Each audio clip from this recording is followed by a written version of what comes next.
चाहता हूं, आज का मेरा विषय है, हम जब पापों में मरे हुए थे उस समय हमारे प्रभु यीशु मसीह ने पापों में से हमें जिंदा किया। हालेलुया। पाप में जब हैं तो वो मरे हुए के बराबर है और वहां से परमेश्वर ने हमें उठा के जिंदा किया है। सो पढ़े अफसियां 2:1। उसने तुम्हें भी जिलाया जो अपने अपराधों और पापों के कारण मरे हुए थे। आमीन। तुम्हें भी जिंदा किया जो अपने पापों के कारण मरे हुए थे। आइए सब लोग अपने आंखों को बंद करें, थोड़ी सी प्रार्थना करें। पवित्र पवित्र सेनाओं के यहोवा परमेश्वर, हम आपका धन्यवाद करते हैं, बड़ी आशीष और बरकत दे खुदा। यहाँ बैठे मेरे सारे अजीजों के लिए, सारे परिवारों के लिए, सारे भाई बहनों के लिए प्रार्थना करता हूँ, बड़ी आशीष दे। इस वचन को हमें सिखा, समझा और इसको खोल के दे, क्योंकि प्रभु जी हम सब तेरे ही हैं और वचन ही यीशु है, यीशु ही वचन है। हो जाए एक एक के जीवन में तेरा कार्य हो जाए। धन्यवाद के साथ यीशु के नाम में आमीन। जोर से बोलेंगे आमीन। फिर से बोलिए आमीन।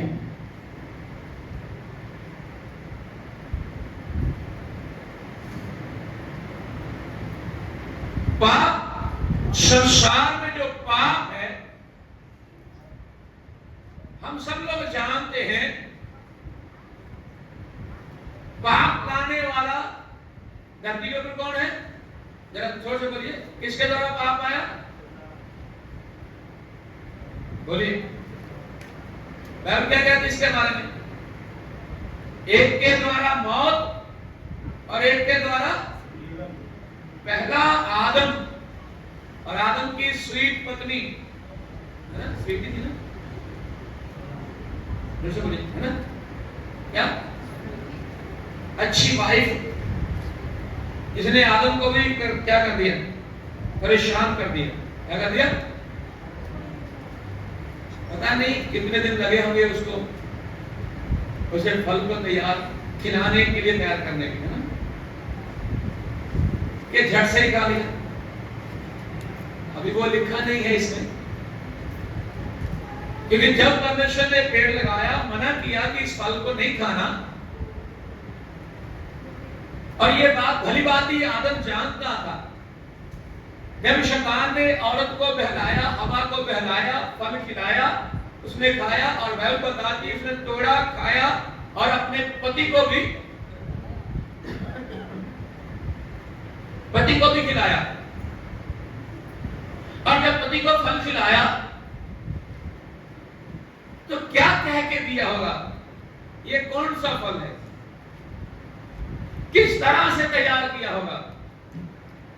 क्या क्या ना किया होगा उसने अपने पति को फल खिलाने के लिए? क्यों उसे तैयार किया? अब वहां पे ये सारी बातें नहीं लिखी, मेरे मन की बातें जो मेरे मन में आ रही, बड़े प्यार से बोली होगी, है ना। शैतान नहीं माना, मैंने कहा नहीं, खुदा ने मना किया, नहीं खाना। ठीक है, फिर मैं आपको छोड़ के जा रही हूं, क्या जैसे कहा होगा, है ना, हो सकता है ऐसा कुछ लिखा नहीं। लेकिन मैं ये कहना चाहता हूं, आदम को पता था कि ये फल नहीं खाना, लेकिन हवा ने उसे तैयार किया कि ये काम करना। आज के टाइम पे भी बहन लोग ही तैयार करती हैं बहुत सारी चीजों को, बहुत सारे कामों को, बहुत सारी बातों को।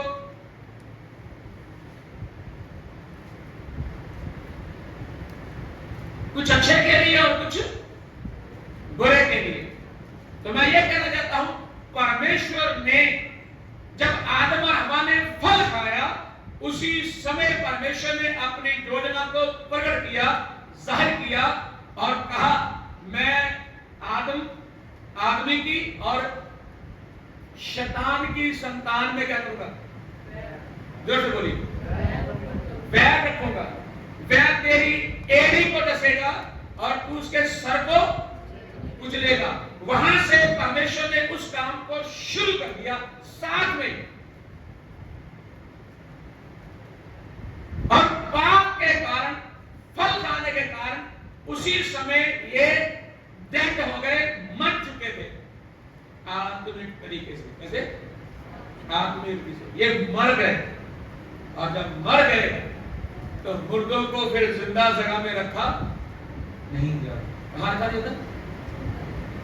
अदन की वाटिका में इनका कोई काम नहीं रहा, तो भरताते परमेश्वर ने अदन के भाग से फिर इन मुर्दों को क्या किया? निकाल दिया।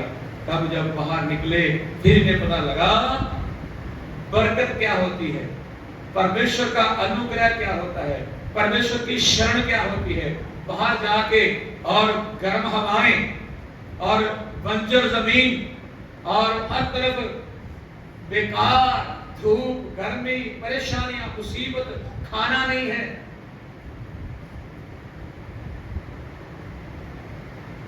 और इसी रीति से जब कोई मसीह में आता है, जब कोई मसीह में आता है, मसीह को ग्रहण करता है, उसे पता चलता है परमेश्वर की दया के बारे में, परमेश्वर के अनुग्रह के बारे में, परमेश्वर के सच्चे प्रेम के बारे में। बोलो हालेलुया। और उसे अनुभव होता है कि परमेश्वर क्या चीज है। वो पाप में जीवन बिताने के बाद जब मसीह में आता है, वो एक आनंद में भर जाता है। इसलिए लिखा है वो पाप में मुए थे, लेकिन यीशु मसीह के द्वारा मुए हुए लोगों को उसने क्या कर दिया? जिंदा कर दिया।